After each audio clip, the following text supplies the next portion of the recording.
Today's lesson looks at motivation in a specific context, that of the workplace. Let's start answering that question, why do you do what you do? As is indicated in your textbook, various researchers have found that individuals have varied attitudes toward their work, and that's what we're going to look at today. Amy Wiercinkiewicz found that there are three attitudes toward work. The job, an activity that earns money but isn't positive or fulfilling. The career, an activity that offers the opportunity for advancement. And the calling, a fulfilling and socially useful activity that may also allow for advancement and money-making. As noted by Wiercinkiewicz and her associates, those who view their work as a calling or vocation report greater work and life satisfaction. They also devote more time to their work, regardless of compensation. Work becomes life's passion. These are the people who Maslow would call self-actualized. Interestingly, there are also people who report that work brings greater satisfaction than leisure activity. This contrasts with those who view their work as a job or career. For those people, the deepest satisfactions come from activities outside the workplace. As you might imagine, though, worker engagement, or commitment, is linked to situational variables. Workers feel greater commitment when managers communicate clear expectations, when they provide the materials and equipment for successful completion of the work, when they praise good performance, when they encourage development, and when they show caring of the worker as a person and not just a worker. For instance, consider this question. Might this view of managers that I've just described also be reflected in how you feel about certain teachers? Or do you tend to feel more motivated in a class where the above conditions are met? Workers themselves also shape the work experience through their own outlook. Is it a job? Is it a career? Is it a calling? These attitude outlooks are not specific to certain jobs. For example, not all custodial staff see their work as just a job. Some of them do see it as a calling. One of the interesting results of Wiercinkiewicz' research was that worker attitudes toward work tended to be highly stable over time, leading to the theory that a calling orientation is a portable benefit for those who tend to have a more positive outlook on life in general. Another aspect to motivation at work has to do with passive versus active engagement. Mikhail Csikszentmihalyi and his researchers found that people felt happier the more engaged they were with their work or leisure activities. This realization led to defining the concept of flow, when an individual experienced such intense immersement in an activity that consciousness of self and time may be lost. Experiencing flow is connected to how absorbing an activity may be, and may also be connected to whether a person engages in that activity for extrinsic or intrinsic rewards. We tend to flow only with activities that fully engage all of our mental and physical skills. Therein lies the struggle, though. When worker attitudes help shape the workplace, it may be incredibly rare that flow occurs at work. So how might you make flow more prevalent? Well, psychologist David Meyer's research in his book, The Pursuit of Happiness, suggests that flow is more likely to occur when worker skills are tested and work itself is varied and involving. Well, this might mean that, in some industries, workers change their jobs periodically. Csikszentmihalyi argues that workers can seek to challenge themselves at work through goal settings, through activity immersement, and by paying attention to what's happening. This means that the worker tests his or her own skills, and that multitasking is laid aside in favor of immersement in one activity. If you look at the diagram, you can see that conditions for flow are specific. To experience flow, a worker must be involved in a high-challenge task that matches their high skill level in that task. If, however, a worker is met with a high-challenge task for which they have low skill, then that worker is much more likely to experience anxiety and a hit to their sense of self-efficacy. Conversely, a highly skilled worker given a low-challenge task will be bored, while a low-skilled worker given a low-challenge task is most likely to feel apathetic about the work. Research suggests that individuals can choose to live more intentionally by agreeing to take on only activities that are meaningful to them, although this, of course, can be a serious luxury. In the follow-up to his own study, Csikszentmihalyi noted that flow does have limits. It is necessary to happiness, but it's not sufficient for happiness. For example, people can experience flow in activities that are momentarily enjoyable but, in the long run, detract from happiness. This may be what happens to addicts. Likewise, when people find few meaningful opportunities for action within a given environment, they may resort to finding flow in activities that are destructive or just wasteful. For instance, juvenile criminal activities are often the result of boredom, and activities such as vandalism or gang fights and promiscuous sex may provide flow in the short term but are rarely enjoyable for long periods of time. Researchers have identified 9 characteristics of the flow experience. First, there's challenge skill balance, that situational demands match your skill level. Remember the diagram. Challenges that are too high lead to anxiety. Those that are too low lead to boredom. Action awareness merging. This is when engagement in the activity becomes so strong that it becomes spontaneous or automatic. It's as though your body knows precisely what the next step is, and you move without your brain telling you to do so. Clear goals may be set in advance or evolve while engaged in the action. The image of the finished challenge is so clear in your head that you're just working to accomplish that goal. Unambiguous feedback provides information about progress. As you continue the task, you have a clear sense of whether it's going well, and it's pretty much always going well when you're in flow, and what your next steps are or should be. Concentration is totally focused on the task at hand. There might be a TV on in the background or music playing, but it's as though you're not aware of that stimulus at all. Sense of control is the sense of being in control, without actively seeking to exert control. This is most definitely a situation where one feels an internal locus of control. Now, the loss of self-consciousness means that the concern for the self disappears. One is unself-consciously involved. Now, this is why painters in the middle of a project may not notice that there's paint in their hair or paint on their face. Well, there's also a transformation of time. Time alters perceptibly, either slowing down or speeding up, or time may be out of a person's awareness entirely. I'll think about a time that you started a project in the morning and then you looked up sometime later and it was 9 p.m. and you hadn't eaten, but it felt like you'd only been working for a couple of hours. That likely means that you were experiencing flow while you worked. And finally, flow is an autotelic experience. Well, this means that it's an activity done for its own sake with no expectation of reward. The experience is intrinsically motivating. Now, this last characteristic is likely why it's so difficult for workers to see their tasks as a potential flow experience, because ultimately, workers are there to get paid. So, given the varying attitudes exhibited by workers in their workplace, how do you create a workplace that takes all of those attitudes into account, that tries to ensure most workers' attitudes are more career or calling-oriented, as opposed to just job-oriented? The application of psychology in the workplace is called industrial organizational, or IO, psychology. When looking at the workplace, it's important to consider 2 factors: the worker, his or her strengths and interests, and the workplace itself. Personnel psychology focuses on the former, while organizational psychology focuses on the latter.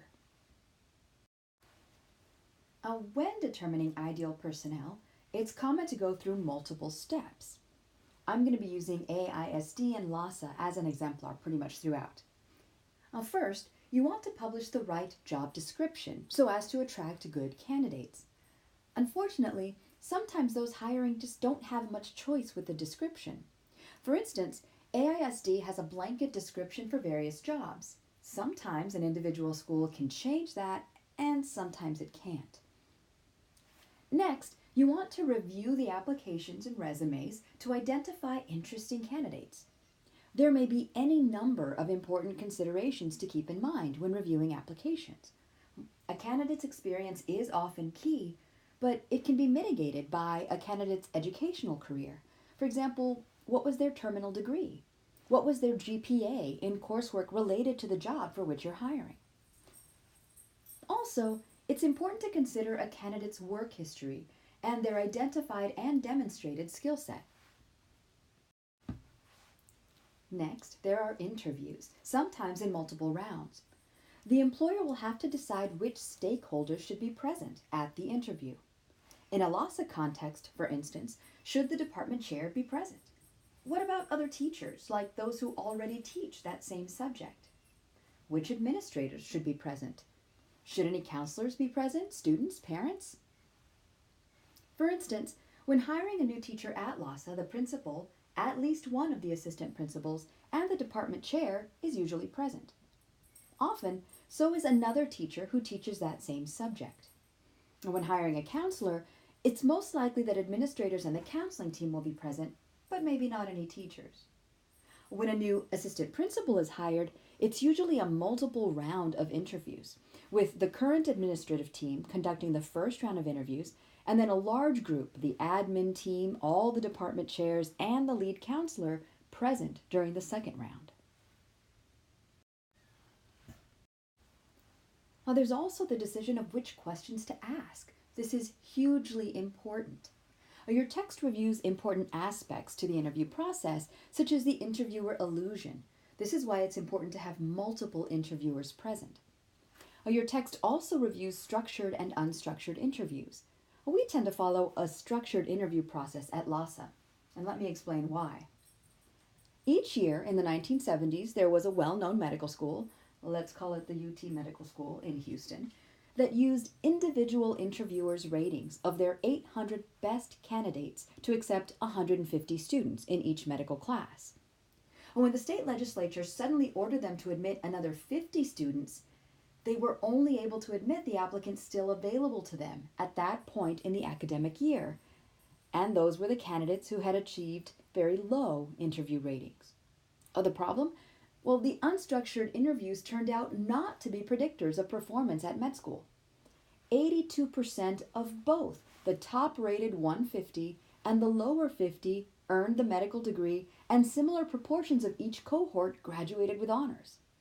After a year of residency, researchers found that all of the graduates, both those in the top-rated and those in the bottom-rated groups, were doing equally well. So structured interviews are really the way to go. Now, even after being hired, a worker's fitness for employment is evaluated over the course of that employment. Every worker, regardless of industry, is appraised usually yearly, and often those newly hired have to go through some probationary period before they are fully involved in employment. For instance, and currently, a new teacher in AISD will be offered a 1-year contract for each of their first 3 years of teaching. If a teacher has received positive evaluations during those 3 years, then at the start of their 4th year, they'll receive a 3-year contract, which will then be renewed in 3-year increments for their entirety of their employment with AISD. Often, if a worker isn't doing well, then they must go on a documented growth plan to address these problems. Only after documented inability or unwillingness to change can the employee be fired. In most cases, a worker can only be fired on the spot for gross negligence of duty. Of course, the definition of a gross negligence of duty varies from profession to profession. Unlike personnel psychology, which focuses on hiring the right people, organizational psychology considers how to keep the right people and how to use them in a way that makes the best use of their skill sets. Often, companies will bring in outside consultants to help monitor their organization's efficiency.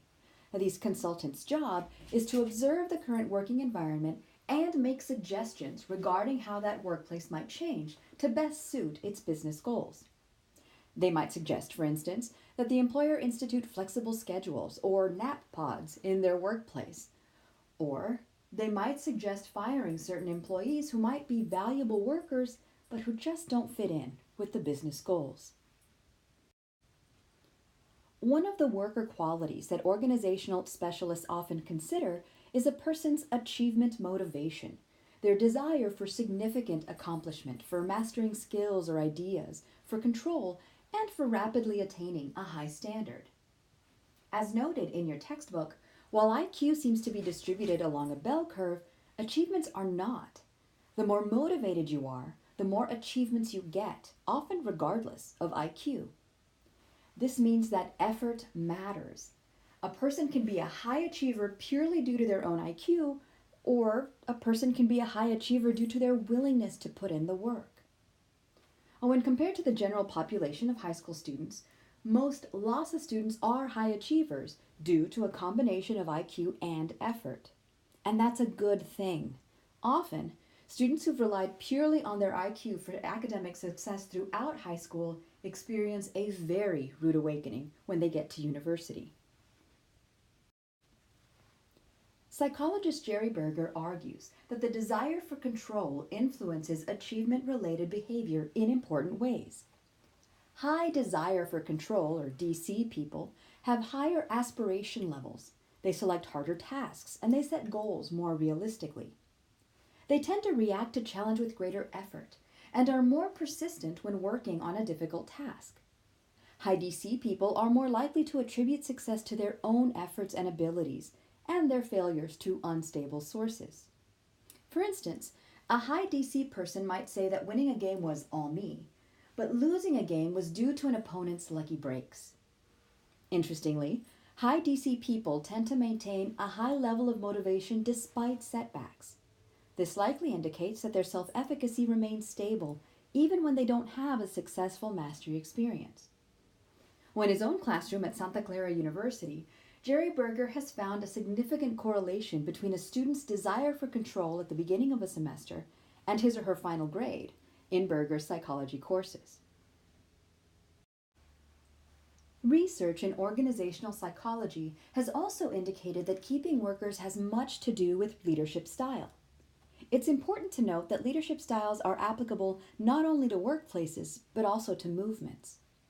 Your text reviews the importance of maintaining clear vision and setting specific and challenging goals, but an important aspect of leadership is its nature.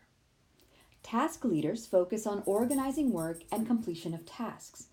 These types of leaders are good at staying on message and on mission. Typically, these leaders are more directive. They give orders and they expect those orders to be followed. Social leaders focus more on the interpersonal relationships between team and group members. Authority is often delegated, and social leaders welcome input from team members. Above and beyond these two types are the leader's own personal characteristics, charisma, the ability to communicate, the leader's own strengths, and, in some cases, even their own weaknesses. Transformational leaders are those whose personal characteristics ultimately allow them to be both task and social leaders, while at the same time motivating their workers or followers. While some transformational leaders, think Steve Jobs, have transformed specific businesses, history has recorded many more transformational leaders with respect to movements. Think Martin Luther King Jr. or Malala Yousafzai. Clearly, motivation plays a role in many aspects of individual behavior, but it also impacts how individuals interact with various groups within their society. Understanding motivation in its various contexts is very important for understanding theories about social psychology, a topic we'll be covering soon in class.